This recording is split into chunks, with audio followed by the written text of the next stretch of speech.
తెలుగును అవమానించిన వ్యక్తి ఇప్పుడు తెలుగు భాషా ఉత్సవాలు నిర్వహించడం ఏమిటని వైఎస్ఆర్ కాంగ్రెస్ విమర్శించింది.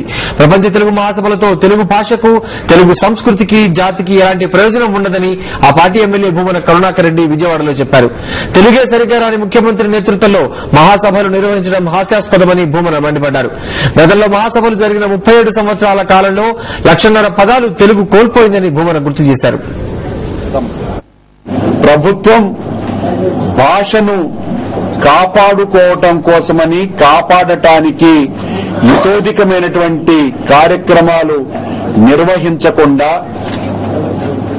తెలుగు భాషకు సంబంధించి, దాని అమలుకు సంబంధించి ఒక సాధికారక మండలిని ఏర్పాటు చేయకుండా ప్రాథమిక, మాధ్యమిక పాఠశాలల్లో నిర్బంధంగా తెలుగును బోధించాలా అన్నటువంటి నిర్ణయాన్ని తీసుకోకుండా తెలుగే సరిగ్గా రానటువంటి ముఖ్యమంత్రి నేతృత్వంలో తెలుగు ప్రపంచ మహాసభలు జరపాలనేటువంటి నిర్ణయం హాస్యాస్పద